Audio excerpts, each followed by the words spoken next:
Hello aspirants, कैसे हो सब? बढ़िया। आज अपन पढ़ने वाले हैं जीव जगत, मतलब 11th क्लास का पहला चैप्टर। तो ये अपना 11th क्लास का पहला चैप्टर है। 11th क्लास अपनी स्टार्ट हो चुकी है।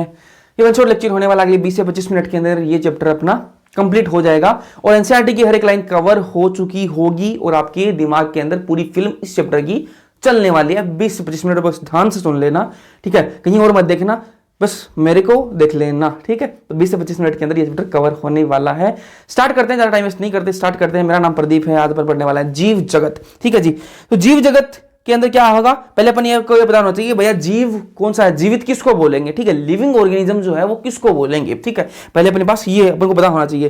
तो कौन सा डिफाइनिंग फीचर है, डिफाइनिंग फीचर मतलब कौन सा ऐसा निर्धारक, कौन सी ऐसी निर्धारक विशेषता है, कौन सी ऐसी निर्धारक विशेषता है जिससे ये निर्धारित हो जाए कि भैया ये तो जीवित है, ये तो जीव है, ये चीज निर्धारित हो जाए। ऐसा कौन सी विशेषता है जिससे ये निर्धारित हो जाए, तो पहले उसकी बात कर लेंगे। तो पहले बात करेंगे इसकी गैर निर्धारक विशेषता की। किसकी बात करेंगे? गैर निर्धारक विशेषता की, मतलब नॉन डिफाइनिंग फीचर की बात करेंगे। ऐसी विशेषताएं जो निर्धारित नहीं करती हैं कि भैया ये जीव है या नहीं है, ठीक है? ठीक है, जीव है या नहीं है। तो इसके अंदर क्या है? वृद्धि, ठीक है, जो ग्रोथ है, और जो जनन है ना, वृद्धि और जो जनन है, ये क्या है? गैर निर्धारित विशेषता है। मतलब ये निर्धारित नहीं कर सकती, ये निर्धारित नहीं कर सकती कि भैया ये जीव है या नहीं है, ठीक है? बात क्लियर है यहां तक? ठीक है जी। अब बात करें डिफाइनिंग फीचर की। डिफाइनिंग फीचर मतलब निर्धारक विशेषता कौन सी है, कौन सी विशेषताएं जो निर्धारित कर सकती हैं कि भैया ये जीव है या नहीं है, कि ये जीव है। ये कौन कौन निर्धारित करती है, कौन सी विशेषता निर्धारित करती है? उपापचय। तो उपापचय जो है वो जो है सिर्फ और सिर्फ जीवों के अंदर होगा, ठीक है? जो जीव जिंदा है सिर्फ उनके अंदर ही होगा, ठीक है? तो जीवित जीव की जो निर्धारित जो विशेषता पहली तो है उपापचय, और दूसरी है चेतना, ठीक है? ये बात आपको ध्यान में होनी चाहिए। कौन कौन सी निर्धारित है, जो निर्धारक विशेषताएं हैं कौन सी हैं, और गैर निर्धारक विशेषता कौन सी। तो गैर कौन सी है, या ध्यान में रखो, वृद्धि और जो जनन है वो कहे गैर है, और निर्धारक विशेषता कौन सी? उपापचय और चेतना। अब एक एक की बात कर लेंगे। पहले बात करेंगे वृद्धि की। तो वृद्धि आप सबको पता है, पहले मैंने आपको बता दिया कि गैर निर्धारक विशेषता है, ठीक है? गैर निर्धारक विशेषता है। अब जो वृद्धि जो होती है ना, इसके कैसी है, क्या है? वृद्धि के द्वियुग्मी अभिलक्षण है, ठीक है? अब आप पूछोगे कि भैया वृद्धि जो है वो कैसे गैर निर्धारक विशेषता है, क्योंकि लिविंग ऑर्गेनिज्म जो जीव होते हैं वो वृद्धि तो करते ही हैं, ठीक है? कौन सा नॉन लिविंग ऑर्गेनिज्म वृद्धि करता है? तो मैंने कहा भैया आपकी बात सही है, लेकिन मैं आपको बताऊंगा कि कौन सा जो निर्जीव जो है वो भी क्या वृद्धि करता है। तो मैं आपको बताता हूं कि वृद्धि के भैया क्या है, द्वियुग्मी अभिलक्षण होते हैं। कौन कौन से? भार की वृद्धि, भार में अगर वृद्धि हो रही है ना, किसी के वजन में वृद्धि हो रही है, भार में वृद्धि हो रही है, तो वो भी क्या है? वो भी क्या है? ग्रोथ है, वो भी क्या है? वृद्धि है। और किसी की संख्या में वृद्धि हो रही है तो वो भी क्या है? वृद्धि तो है, ठीक है? तो अब मान लो कोई मिट्टी का टिल्ला है, ठीक है? और आंधी चली, कहीं से मिट्टी उठकर उसकी मान लो हाइट इतनी है, उसकी हाइट इतनी थी, ठीक है? उस मिट्टी की टिल्ले की हाइट इतनी थी। अब आंधी चली, तूफान आया और कहीं से दूसरी जगह से मिट्टी उड़कर इस टिल्ले पर आ गई और इसकी हाइट इतनी बढ़ गई, ठीक है? इसको वृद्धि मानोगे या नहीं मानोगे? वृद्धि है ना, ये तो वृद्धि है ना। तो वो मिट्टी का टिल्ला जीव है क्या? नहीं है ना। इसलिए जो वृद्धि है वो निर्धारक विशेषता नहीं है, ठीक है? निर्धारक विशेषता नहीं है, ठीक है? अब पादप की बात करें तो पादप के अंदर जो वृद्धि है वो जीवन भर होती है। पादप के अंदर जो वृद्धि है वो जीवन भर होती है, और जो जीव होता है, जो एनिमल होता है, जो प्राणी होता है, उसके अंदर निश्चित आयु तक होगी, आप सबको पता है, ठीक है? अब बात करें वृद्धि जो है ना, वृद्धि जो है उसको अपन निर्धारक विशेषता मान सकते हैं, लेकिन कब मान सकते हैं? कंडीशन है उसके ऊपर, क्या है? कंडीशन है। कब मान सकते हैं उसको निर्धारक विशेषता? जब वो अंदर से हो, ठीक है? अगर आपको ये डायरेक्ट क्वेश्चन में ये बोले कि भैया वृद्धि है वो निर्धारक विशेषता है या नहीं है, तो आपको क्या टिक लगाना है कि भैया नहीं है, गैर निर्धारक विशेषता है। लेकिन वो अगर आपको बोल दे कि अगर वृद्धि हो रही है, अंदर से वृद्धि हो रही है, किसी जीव के अंदर से वृद्धि हो रही है ना, तो अब क्या होगा? वो निर्धारक विशेषता बन जाती है। वृद्धि अगर अंदर से हो रही है तब वो निर्धारक विशेषता बन जाएगी। और अगर आपको डायरेक्ट ये पूछे कि भैया वृद्धि निर्धारक विशेषता है या नहीं है, तब आपको बोलना है कि नहीं है भैया, ठीक है? आगे चलते हैं फिर। अब बात करेंगे इसकी जनन की, ठीक है? जनन की बात करेंगे तो जनन क्या है? निर्धारक विशेषता है या गैर निर्धारक विशेषता है? तो भैया गैर निर्धारक विशेषता है, गैर निर्धारक विशेषता है। इससे भी निर्धारित नहीं हो सकता कि भैया ये जीव है या नहीं है। तो आप बोलोगे कि भैया कौन सा ऐसा निर्जीव है जो जनन करता है? मैंने आपको कहा कि भैया ऐसा कोई भी नहीं है जो जनन करता है, लेकिन कुछ ऐसे जीव भी हैं जो जीव तो हैं लेकिन वो जनन नहीं करते, इसलिए ये निर्धारक विशेषता नहीं है। अब आपको मैं आगे बताऊंगा कि ऐसे कौन से जीव हैं जो जनन नहीं करते, ठीक है? तो गैर निर्धारक विशेषता है। तो ये बहुकोशिक जो जीव होते हैं ना, बहुकोशिक जो जीव होते हैं उनके अंदर जनन जो होता है उसके अंदर क्या होता है, संतति उत्पन्न करना, ठीक है। जनन से क्या होती है, संतति उत्पन्न होती है, ठीक है। जो बहुकोशिक जो जीव होते हैं उनके अंदर जनन का मतलब क्या, संतति उत्पन्न करना। और जो एककोशिक जो जीव होते हैं, मतलब यूनिसेलुलर जो जीव होते हैं, एककोशिक जो जीव होते हैं, इनके अंदर क्या मतलब होता है जनन का, कोशिका विभाजन मान लो, ठीक है। एक ही तो कोशिका है, ठीक है, वो दो में कन्वर्ट होगी, वो दो में टूट के अलग हो जाएगी, ठीक है। तो उसको आप कोशिका विभाजन मान लो, सेल डिवीजन मान लो, या फिर उसको रिप्रोडक्शन या फिर जनन मान लो, एक ही बात है, ठीक है। या तो उसको आप कोशिका विभाजन मान लो या उसको जनन मान लो। तो इसके अंदर संतति उत्पन्न करना होता है, इसके अंदर कोशिका विभाजन होता है। अब बात करें, आपको सबको बताइए लैंगिक जनन क्या होता है। इसके अंदर अपन सब अच्छे से पढ़ के आए हैं, जो अपना ह्यूमन रिप्रोडक्शन है, मानव जनन है, उसके अंदर अपन अच्छे से पढ़ के आए हैं। अब बात करेंगे इसकी अलैंगिक जनन। अलैंगिक जनन के अंदर कुछ दे रखे हैं। फंजाई जो है, अब कवक जो है वो क्या बनाता है, बीजाणु बनाता है। क्या बनाता है, जो फंजाई है, जो कवक है, वो क्या बनाती है, बीजाणु बनाती है, स्पोर्स बनाती है। यीस्ट जो है, यीस्ट और जो हाइड्रा है वो क्या है, मुकुलन बनाते हैं। क्या कराते हैं, मुकुलन, ठीक है, मुकुलन करते हैं, बडिंग, ठीक है। प्लेनेरिया जो है वो जनन कैसे करता है, पुनर्जनन से करता है, मतलब रीजनरेशन से, ठीक है जी। मैंने आपको बताया था ना कि भैया ऐसे भी जीव हैं जो जिंदा तो हैं लेकिन वो जनन नहीं करते। अगर आप बोल दोगे कि जनन भैया निर्धारित ऐसी है, निर्धारक विशेषता है जीवों की, तब इनको आप क्या निर्जीव मान लोगे, हैं तो ये जीव ही, ठीक है, जिंदा है, लेकिन ये क्या नहीं कर सकते, जनन नहीं कर सकते। कौन से ऐसे, खच्चर जो है भैया जिंदा है, आपके सामने घूमता है रोड पे, लेकिन वो जनन नहीं कर सकता, ठीक है। जो बंधे कामगार जो मधुमक्खी है, ठीक है, जो वर्कर हनी भी है ना, ठीक है, जो बंधे कामगार जो मधुमक्खी है वो भी क्या है, जनन नहीं कर सकती, ठीक है, लेकिन वो जीव जिंदा तो है। एक फिर अनुर्वर मानव युगल, मतलब जो इनफर्टाइल ह्यूमन कपल है, ठीक है, ऐसे ह्यूमन कपल जो इनफर्टाइल है, मतलब जो जनन नहीं कर सकते, जो बच्चे नहीं पैदा कर सकते, वो जिंदा तो हैं लेकिन वो जनन नहीं कर सकते। तो ये जनन जो है आपका क्या है, निर्धारक विशेषता नहीं है जीवों की, ठीक है। अब वर्दी और जो जनन है ये क्या है, पारस्परिक विशिष्ट है किसके अंदर, बहुकोशिक। मैं सीधी सी भाषा में बात करता हूं, बहुकोशिक जो जीव है उसके अंदर वृद्धि और जनन दोनों अलग अलग चीजें हैं, ठीक है। बहुकोशिक जो जीव है उनके अंदर वृद्धि और आपकी जनन, ये दोनों अलग अलग चीजें होती हैं, ठीक है। लेकिन जब एक कोशिक की बात आ जाए, जब एक कोशिक जीवों की बात आ जाए, तब वृद्धि और आपकी जो ग्रोथ है ना, वृद्धि और जो जनन, ठीक है, वृद्धि और जो जनन है वो क्या है, पर्यायवाची हो जाते हैं, ठीक है।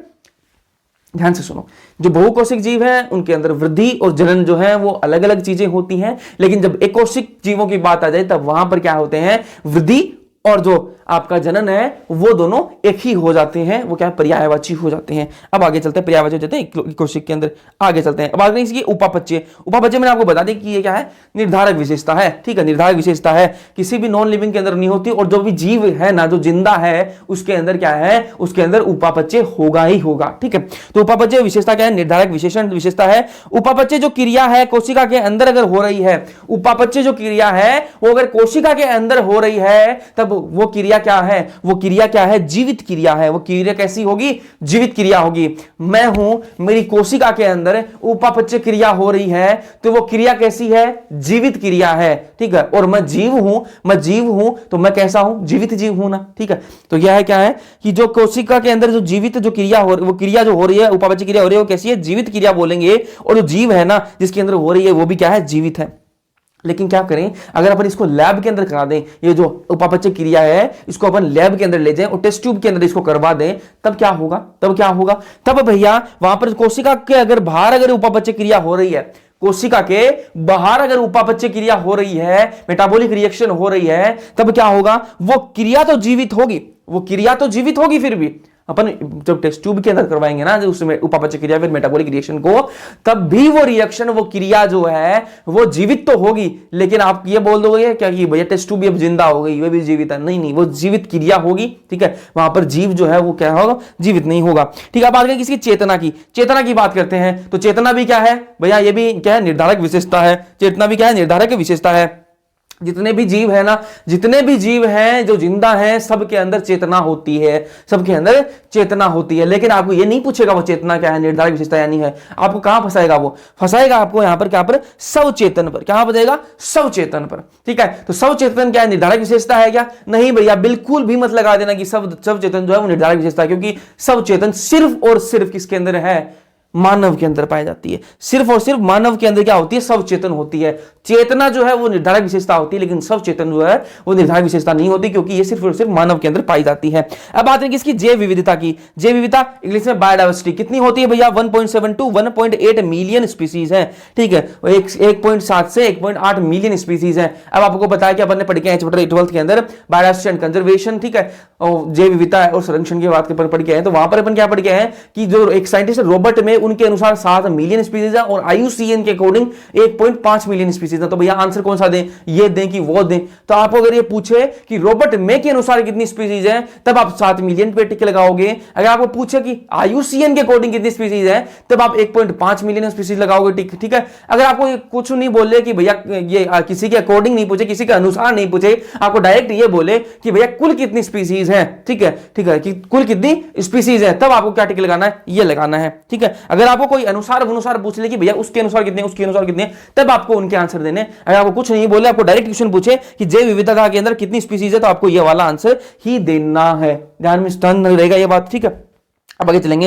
इतने सारी स्पीसीज हैं, 1.7 से 1.8 मिलियन स्पीसीज हैं। तो भैया क्या करेगा, अपन को क्या करना पड़ेगा, सबका नाम देना पड़ेगा। आपके किसी घर में 5-7 बच्चे हैं तो सबका नाम देना पड़ेगा ना, ऐसे तक क्या पता लगेगा भैया ये कौन सा है, कौन सा है, कौन सा, सबका नाम देना पड़ेगा। तो नाम देने के लिए क्या पता करना पड़ेगा अपन को, उनकी क्या पता, क्या होनी, पहचान होनी चाहिए अपने पास, क्या होनी चाहिए, पहचानना पड़ेगा सबको, क्या उनका सही, क्या किसके अंदर कौन से गुण है। ठीक है, अब मतलब 5-7 बच्चे हैं, ठीक है, तो सबके अंदर गुण देखने पड़ेगा ना कि इसके अंदर कौन से गुण है, उसके अकॉर्डिंग उनका नाम देना पड़ेगा ना, उसके अकॉर्डिंग नाम देना। आजकल तो मतलब ऐसे देते थे नाम, है ना, थोड़ा सा फैंसी लगा नाम, उसके हिसाब से देते थे। पहले क्या नाम देते थे कि किसी को जरा गोरा है तो उसका नाम अलग दे दिया। ठीक है, कोई थोड़ा सा किसका रंग थोड़ा सांवला है तो उसका अलग नाम दे दिया। तो ऐसे मतलब कैरेक्टर के बेस पे नाम देते थे ना। कोई ज्यादा मतलब ऐसे ज्यादा बोलता है तो उसका नाम थोड़ा अलग दे देते हैं ना, ऐसे मतलब पहले होता था। ठीक है, तो उसके बेसिस पर तो सही वर्णन अपन को पता लगे कि भैया ऑर्गेनिज्म कैसा है, कि भैया ये स्तनधारी है या नहीं है। ठीक है, 4 पैर वाला है या नहीं है, रेंग के चलता है या नहीं, तो सारा वर्णन अपने पास होना चाहिए। उसके बाद पहचानेंगे, उसके बाद में उसका क्या करेंगे, नाम पद्धति देंगे उसको। ठीक है, नामकरण होगा उसका। ठीक है,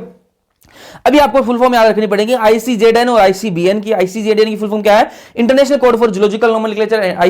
ICBN क्या है, international code for botanical nomenclature. अब बात किसी करेंगे द्विपद नाम पद्धति की। किसकी बात करेंगे, द्विपद नाम पद्धति की बात करेंगे। तो द्विपद नाम पद्धति जो है वो किसने दी, कैरोलस लिनियस भाई साहब ने दी थी। ठीक है, और इसने क्या बोला, मेंगीफेरा इंडिका। मेंगीफेरा इंडिका क्या होता है, आपका मैंगो, आम, आम का क्या है, साइंटिफिक नेम है। तो मेंगीफेरा यहां पर क्या है, जीनस है, और इंडिका क्या है, यहां पर स्पीसीज है। हिंदी में बात करूं तो मेंगीफेरा क्या है, यहां पर वंश नाम है। वंश नाम क्या है, मेंगीफेरा है, और इंडिका जो है वो क्या है, यहां पर जाति संकेत है। तो यहां पर देखो द्विपद नाम, मतलब द्वि मतलब 2 नाम आ रहे हैं, तो 2 आ रहे हैं ना, मेंगीफेरा और इंडिका। तो मेंगीफेरा यहां पर क्या है, वंश नाम आएगा पहले, और फिर क्या आएगा, जाति संकेत पद आएगा, मतलब स्पीसीज फिर आएगी। उसके बाद आगे चलते हैं, और ये वाला ये आपको याद रखने हैं, 4 पॉइंट आपको ध्यान में रखने हैं। यहां पर कंफ्यूज कहां पर होते हैं वो मैं आपको बताऊंगा। तो जैविक नाम प्रायः लैटिन भाषा में होते हैं। जो जैविक नाम किस में होते हैं, लैटिन भाषा में होते हैं। तिरछे अक्षरों में लिखे जाते हैं, तिरछे अक्षरों में ये लिखे जाते हैं, मतलब इंग्लिश में आपको बात में इटैलिक्स में लिखे जाते हैं। ठीक है, तो कंफ्यूज बताओ ना, इटैलिक्स भी आपको दे सकता है क्वेश्चन में। ठीक है, इटैलिक्स भी आपको दे सकता है, तिरछे अक्षरों की जगह क्या दे सकता है आपको, इटैलिक्स दे सकता है। ठीक है, तो लैटिन भाषा में लिखे जाते हैं, लैटिन भाषा में तो होते हैं ये, और लिखे किसमें जाते हैं, तिरछे अक्षरों में लिखे जाते हैं। ठीक है, और इसमें काम की बात क्या है, जैविक नाम में पहला शब्द जो है वो वंश नाम होता है, ये मैंने आपको बता दिया, और जो दूसरा शब्द है वो क्या है, जाति संकेत पद होता है। इसमें तीसरे पॉइंट में क्या याद रखने वाली बात है, जैविक नाम से जब हाथ से लिखते हैं तो दोनों अक्षरों को अलग अलग लिखेंगे। ठीक है, अलग अलग रेखांकित अथवा तिरछी छपाई होगी। ठीक है, अगर अपन हाथ से लिख रहे हैं तो उनके बीच नीचे क्या करेंगे, अंडरलाइन कर देंगे, अंडरलाइन करेंगे दोनों के नीचे, अगर अपन हाथ से लिख रहे हैं। और अगर अपन उसको प्रिंट कर रहे हैं तब उनको क्या तिरछे लिखेंगे, अपन क्या लिखेंगे, तिरछे लिखेंगे उनको। ठीक है, अब इसके चौथे पॉइंट के अंदर काम की बात क्या है, जो पहला अक्षर होगा वंश का, उसका नाम कैसे लिखेंगे, बड़े अक्षरों में लिखेंगे। पहला नाम जो होगा, जो वंश का नाम होगा उसको बड़े अक्षर में, मतलब कैपिटल लेटर में लिखेंगे। ठीक है, और जो जाति संकेत होगा उसको छोटे अक्षर में, मतलब वो क्या किसमें लिखेंगे, स्मॉल लेटर में। तो यहां पर जो एम जो है ना वो कैपिटल में लिखा है, और जो आई है वो क्या है, स्मॉल लेटर में लिखा है। ये रूल है लिखने का। ठीक है, तो यहां पर मेंगीफेरा इंडिका लिन। ठीक है, ये मतलब किसको रिप्रेजेंट कर रहा है कि मेंगीफेरा इंडिका जो है वो किसने दिया था, कैरोलस लिनियस ने दिया था। लिन का मतलब क्या है कि भैया साइंटिस्ट का नाम आ जाएगा उसके बाद में लिन। ठीक है, तो क्या है, कैरोलस लिनियस ने दिया था। अब आगे चलते हैं, बात करेंगे इसकी वर्गीकरण की, इंग्लिश में बात करूं टेक्सोनोमी क्या होती है। इसके अंदर क्या होता है, गुणों के आधार पर सभी जीवों को विभिन्न टेक्सा में वर्गीकृत कर सकते हैं। गुणों के आधार पर, उनके गुण कैसे हैं जीवों के, उसके आधार पर अपन क्या करेंगे, उसके आधार पर क्या करेंगे, विभिन्न टेक्सा में उनको वर्गीकृत करेंगे, अलग अलग टेक्सा में उनको क्या करेंगे, वर्गीकृत करेंगे जी। ठीक है, अब आगे सिस्टमेटिक्स क्या होती है। सिस्टमेटिक्स क्या होती है, इसको हिंदी में क्या बोलते हैं, वर्गीकरण पद्धति। वर्गीकरण पद्धति, तो आपको पता लग गया कि टेक्सोनोमी क्या होती है, वर्गीकरण आपको पता लग गया ना। तो अभी देखो वर्गीकरण टेक्सोनोमी प्लस जीवों के विकासीय संबंध की बात कर लेंगे। ठीक है, तो आपको वर्गीकरण पता लगा कि भैया गुणों के आधार पर क्या करेंगे अपन, जीवों को विभिन्न टेक्सा में क्या करेंगे, विभाजित कर देंगे। ठीक है, अलग अलग टेक्सा में उनको रख देंगे। ठीक है, वर्गीकृत कर देंगे। ये आपको पता लग गया ये क्या होती है, टेक्सोनोमी होती है। ठीक है, आपको पता करना टेक्सोनोमी। अब अपन टेक्सोनोमी के साथ साथ अपन को पता लगा कि उनके गुणों के साथ साथ अपन यह बात कर रहे हैं कि भैया इसके पूर्वज ऐसे थे, इसके पूर्वज, इसका विकास ऐसे हुआ। ठीक है, अगर अपन साथ में ये बातें भी साथ में करने लग जाए ना, तो वो क्या हो जाती है, सिस्टमेटिक हो जाती है। वर्गीकरण के साथ में अगर अपन जीवों के विकास की संबंध की बातें भी करने लग जाए तो क्या सिस्टमेटिक्स हो जाती है। अब एक है सिस्टेमा नेचुरा। सिस्टेमा नेचुरा तो ये किसने दी, कैरोलस लिनियस ने पब्लिश की थी, एक बुक लिखी थी। ठीक है, कैरोलस लिनियस ने सिस्टेमा नेचुरा। ठीक है, फिर आगे चलते हैं। अब आगे किसी की वर्गी की पदानुक्रम। ठीक है, पदानुक्रम। ठीक है, वर्गी की पदानुक्रम। ठीक है, इंग्लिश में बात करूं टेक्सोनोमिक हायरार्की। ठीक है, तो ये ध्यान से देखो भैया, इसको आप याद रखने के लिए, आपको अगर याद है तो अच्छी बात है, अगर नहीं याद है तो ट्रिक बता देता हूं कैसे याद रख सकते हो, सीक्वेंस के अंदर कैसे याद रख सकते हो। तो कल परसों चला और फिर घुमा शहर। ठीक है, कल परसों चला, ठीक है, और फिर घुमा शहर। ठीक है, कल परसों चला फिर और फिर घुमा शहर, कल परसों चला और फिर घुमा शहर। तो कल से आप क्या याद रख सकते हो, किंगडम जगत। ठीक है, परसों से फाइलम संघ। ठीक है, चला क्लास वर्ग। ठीक है, और से ऑर्डर गण। ठीक है, फिर से फैमिली कुल। ठीक है, घुमा से जीनस वंश। ठीक है, शहर से स्पीसीज जाति। ठीक है, अभी की बात कर लेंगे, पहले बात करेंगे जाति की। ठीक है, तो जाति के अंदर क्या है, जाति मतलब स्पीसीज। मैंगीफेरा इंडिका किसका नाम है, मैंगो का, आम का। सोलेनम ट्यूबेरसम पोटैटो, या ध्यान में रखना किसका नाम है भैया, है ना, आलू। ठीक है, पैंथेरा लियो लायन शेर का। ठीक है, होमोसेपियंस ह्यूमन का, मानव का। ठीक है, तो इसके अंदर देखो इंडिका जो है वो क्या है, जाति है। ट्यूबेरसम जो है वो भी क्या है, जाति है। लियो जो है वो क्या है, जाति है। सेपियंस जो है वो क्या है, जाति है। लास्ट वाला नाम क्या होता है, दूसरा नाम क्या होता है, वो जाति होती है। अब आगे चलेंगे, बात करेंगे इसकी वंश की, जीनस की बात करेंगे। इसके अंदर काम की बात क्या है, जो अपने काम को आपको याद रखनी है, एग्जाम के अंदर पूछी जा सकती है, वो मैं आपको बता रहा हूं। ठीक है, तो वंश के अंदर क्या है, पेंथेरा जो है वो क्या है, वंश है। पेंथेरा जो है वो क्या वंश है। इसके अंदर कौन कौन से स्पीशीज आती है इस वंश के अंदर, पेंथेरा जो वंश है इसके अंदर कौन कौन सी जातियां आती हैं वो देख लो। लियो जो है ना, लियो जो शेर वाली जो जाति है ना, वो किसके अंदर आती है, पेंथेरा के अंदर आती है, पेंथेरा वंश के अंदर आती है। पार्डस जो है मतलब लेपर्ड, जो तेंदुआ की जो जाति है वो किसके अंदर आती है, वो वंश कौन से वंश के अंदर आती है, पेंथेरा वंश के अंदर आती है। टिग्रिस जो टाइगर, जो बाघ वाली जो जाति है, चीता वाली जो जाति है, वो किसके अंदर आती है, पेंथेरा वंश के अंदर आती है। फिर बात करें सोलेनम की, तो सोलेनम क्या है, यहां पर वंश है। ठीक है, इसके अंदर कौन कौन आता है, सोलेनम मेलोंगेना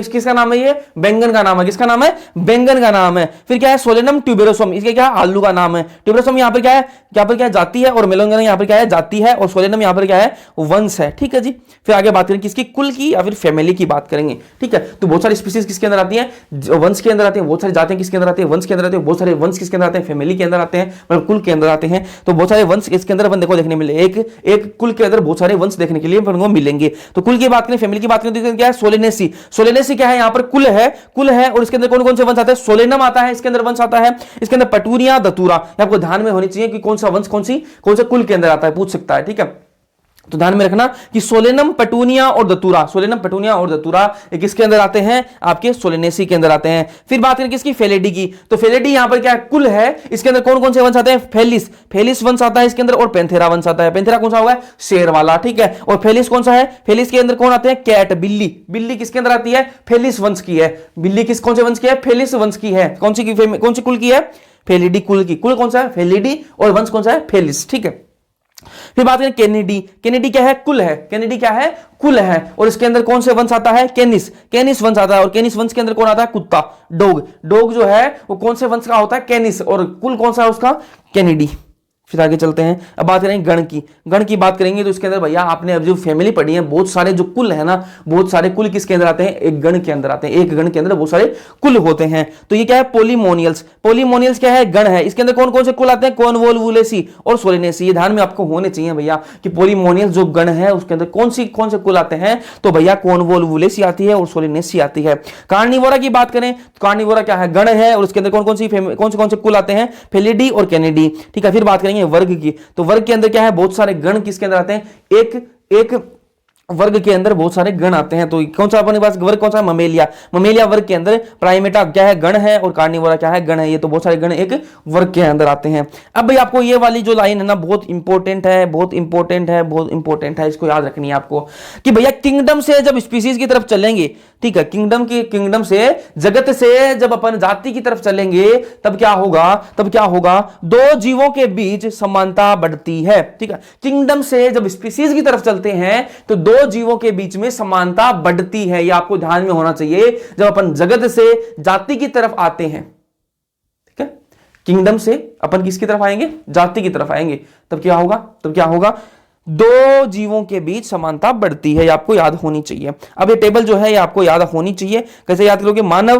की क्या होता है, आपको रट लेते हैं साथ में ना। ठीक है, मानव का जैविक नाम क्या है, होमो सेपियंस। अब होमो आ गया, आपको क्या होता है, आपको पता है वंश होता है, तो वंश के अंदर होमो आ गया, पहला नाम क्या होता है, वंश होता है, आपको पता लग गया। अब होमो से क्या मिलता जुलता है, होमोनिडी। तो ये कुल हो गया इसका। गण की बात करें तो प्राइमेट, आप सबको पता है प्राइमेट के अंदर आते हैं होमन्स। ठीक है, वर्ग की बात करें तो ममेलिया, ये तो आप सबको पता है ना, वर्ग ममेलिया, ममल से तो अपन सर। ठीक है, तो ममेलिया के अंदर आ गए। फिर क्या है, कोडेट। आपको पर सारे कोडेट्स हैं, ये अपन आगे पढ़ेंगे भी, आपको ये पता भी होगा। घरेलू मक्खी, इसका नाम है मस्का डोमेस्टिका। नाम कितना प्यारा सा, मस्का डोमेस्टिका। ठीक है, मस्का जो है ये जीनस है। ठीक है, मस्का क्या है, जीनस है। तो ये पहले जो है तो उसका नाम क्या होगा, वंश क्या है, मस्का आ जाएगा। मस्का से क्या आ जाएगी, म्यूसिडी। ठीक है, और फिर इससे क्या गण किसका, डिप्टेरा, इंसेक्टा।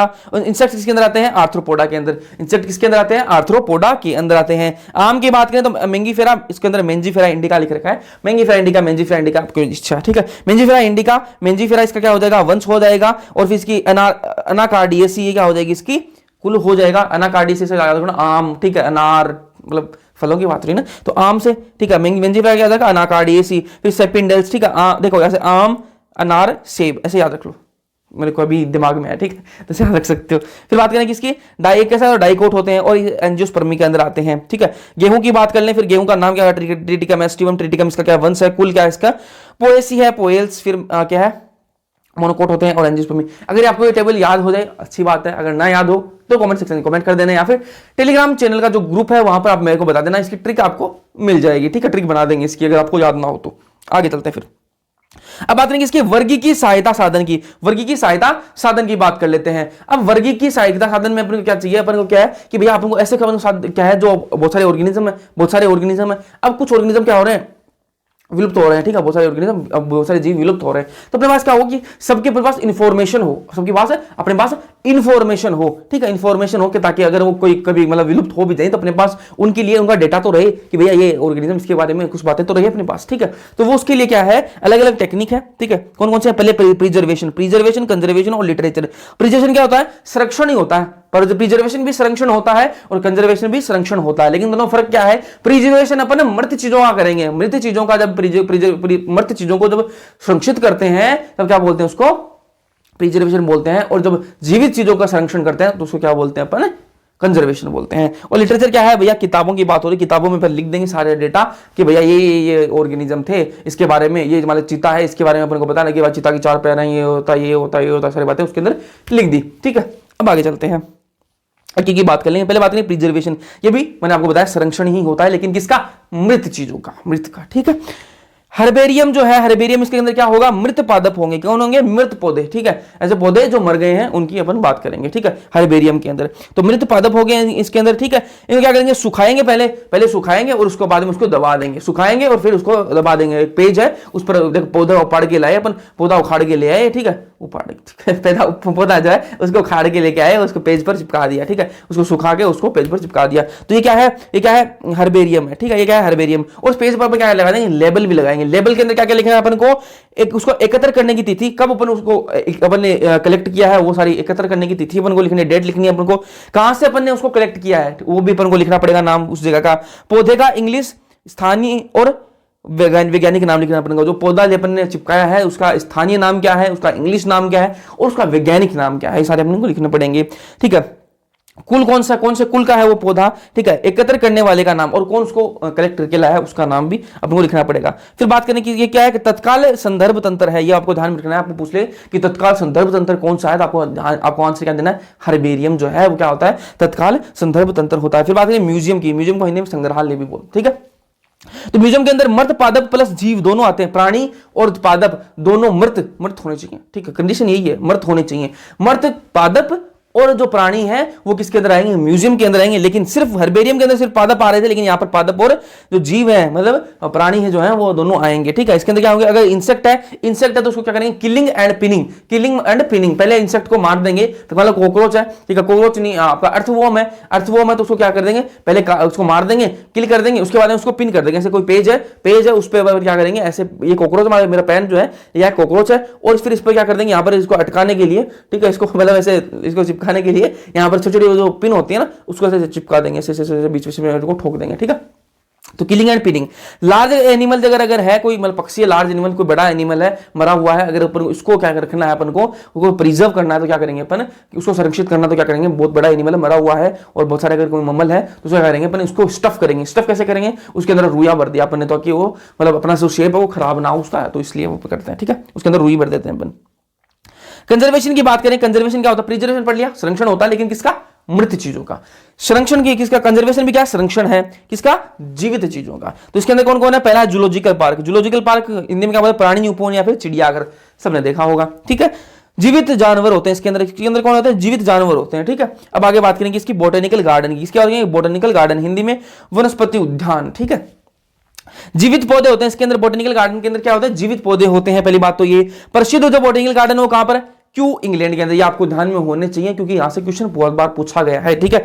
तो प्रसिद्ध जो बोटेनिकल गार्डन है वो कहां है, क्यों इंग्लैंड। इंडियन बोटेनिकल गार्डन कहां पर है, हावड़ा भारत के अंदर। नेशनल बोटेनिकल रिसर्च इंस्टीट्यूट कहां पर है, लखनऊ भारत के अंदर, ठीक है। तो कंफ्यूज कहां होंगे आपको, ये तो पता लग गया कि एक तो क्यों इंग्लैंड के अंदर है, वो तो है प्रसिद्ध वाला, ठीक है। लेकिन इंडियन बोटेनिकल गार्डन और नेशनल बोटेनिकल रिसर्च इंस्टीट्यूट ये दोनों इंडिया के अंदर है, भारत के अंदर है, तो यहां पर कंफ्यूज हो सकते हो। तो ये आपको ध्यान में होना चाहिए भैया, इंडियन बोटेनिकल गार्डन जो है वो हावड़ा के अंदर है, ठीक है, और नेशनल बोटेनिकल रिसर्च इंस्टीट्यूट है वो कहां पर, लखनऊ के अंदर है, ठीक है, आपको ध्यान में होना चाहिए। फिर बात करेंगे इसकी कुंजी की बात करते हैं, कुंजी मतलब चाबी या फिर की बात कर लेते हैं। तो प्रत्येक कथन मार्गदर्शन का कार्य करता है। इसके अंदर जो की है वो भी क्या क्या करती है कि जो ऑर्गेनिज्म है उनको वर्गीकरण में मतलब अपनी सहायता करती है, ठीक है। तो की कैसे काम करती है, इसके अंदर अपन क्या कर लेंगे, एक तो सिमिलर और डिसिमिलर कैरेक्टर्स के बीच में अपन क्या करेंगे क्लासीफाई करेंगे ऑर्गेनिज्म को, ठीक है। अब आपको बोल दिया वैसे वो एग्जांपल ले लेंगे कि अपन कि भैया सांप जो है वो किसके अंदर आएगा, तो अपन क्या देखेंगे कि सांप के कैरेक्टर्स क्या क्या गुण है वो देखेंगे अपन। तो सांप पहले आ ना जाए सांप यहाँ पर, ठीक है। तो सांप जो कैसे रेंग के चलता है, ठीक है, ऐसे चलता है ना, रेंग कैसे चलता है ना, तो अपन को क्या पता लगना कि भैया रेंग चले भाई उसके अंदर रेप्टिलिया के अंदर आते हैं, ठीक है। तो अपन को ये सारे क्या है, ये सारी क्या है, ये जो प्रत्येक कथन है मैं आपको बोल रहा हूँ ना कि भैया पहले मैं आपको बताया सांप, आपको बता देगी सांप किसके अंदर आएगा, तो आपको उसको कैरेक्टर समझना पड़ेगा कि भैया ये रेंग के चलता है, ये क्या है, एक कैरेक्टर है, ठीक है, एक कथन आ गया, ठीक है। कथन किसका काम करता है, इसका मार्गदर्शन का काम करता है, किसका काम करेगा, मार्गदर्शन का काम करेगा। अब मतलब रेंग के चलते हैं तो अपन को ये पता लग जाएगा किसके अंदर आ जाएगा, रेप्टिलिया के अंदर आ जाएगा, ठीक है, रेप्टाइल्स के अंदर आता है। अब रेप्टाइल्स आपको पता लग गया किसके अंदर आएगा, कोडेटा के अंदर आएगा, कोडेटा किसके अंदर आता है, ठीक है। तो ये सारी चीजें आपको ऐसे मतलब ये क्या है किसके अंदर आते हैं, की के अंदर आते हैं, कुंजी के अंदर ये सारी चीजें आती हैं। फिर बात ये वाली लाइन आपको ध्यान में रखनी है भैया, ये वाली इंपॉर्टेंट है, इंग्लिश में है और इसको इंग्लिश में याद रख लो, ठीक है। Keys are generally analytical in nature, keys are generally analytical in nature, सीधी सी बात बताऊं मैं आपको, तो कुंजी जो है ना, कुंजी जो है वो क्या है, विश्लेषण करती है, क्या करती है, विश्लेषण करती है, ठीक है, विश्लेषण करती है, ये आपको वर्ड ध्यान में होना चाहिए, विश्लेषण, ठीक है। अब आगे बात करेंगे लिटरेचर की, इसकी बात करेंगे, लिटरेचर की बात कर लेते हैं। तो लिटरेचर मैंने आपको बताया था कि किताबों में अपन लिख देंगे, ठीक है। तो इसके अंदर कौन कौन से है, फ्लोरा, ये लास्ट वाले पेज पर है, ठीक है। अब मतलब बहुत सारे मतलब मेरे साथ भी हुआ है 2-3 बार, तो मैंने ये जब चैप्टर पढ़ा था ना, स्टार्टिंग में जो पढ़ा था तब की तक ही मैंने पढ़ा था ना, ये कुंजी वाला जो है ना, चाबी वाला जो है ना, यहाँ तक ही मैंने पढ़ा, आगे खोल के नहीं, मैंने लगा यहाँ पर खत्म होगा चैप्टर, लेकिन आगे वो छोटा सा पैराग्राफ और भी दे रखा था, आपके साथ भी हुआ होगा। तो लिटरेचर जो है ना, लिटरेचर जो है इसके अंदर क्या है, फ्लोरा, फ्लोरा मतलब क्या है, किसी एक क्षेत्र में पौधे, किसी एक क्षेत्र की बात हो रही है, वहां पर कैसे पौधे हैं वो फ्लोरा के अंदर होंगे, ठीक है। फ्लोरा के अंदर वो सारी चीजें होंगी कि एक कोई किसी एक क्षेत्र की बात हो रही है और वहां पर कैसे एक टाइप के पौधे हैं वो फ्लोरा के अंदर आएंगी। मैनुअल क्या होता है, मैनुअल के अंदर जातियों के नाम होते हैं, मैनुअल के अंदर क्या आते हैं, जातियों के नाम होते हैं। और मोनोग्राफ, ठीक है, मोनोवर्ड का मतलब ही होता है एक, ठीक है। तो मोनोग्राफ के अंदर क्या होगा, इंफॉर्मेशन ऑफ वन टेक्सोन, किसी एक टेक्सोन की क्या होगी, इंफॉर्मेशन होगी। कैटलॉग क्या होता है, कैटलॉग आप सबको पता है क्या होता है, लिस्ट, किसी चीज की लिस्ट क्या होती है, कैटलॉग होती है मतलब सूची, ठीक है। तो ये चैप्टर अपना हो गया है कंप्लीट, ठीक है। तो ये चैप्टर अपना कंप्लीट हो गया है। जैसा भी आपको लगा होगा, अच्छा लगा होगा, अच्छा लगा, बुरा लगा होगा, तो कमेंट सेक्शन में कमेंट करके जरूर बताना, फीडबैक जरूर देना।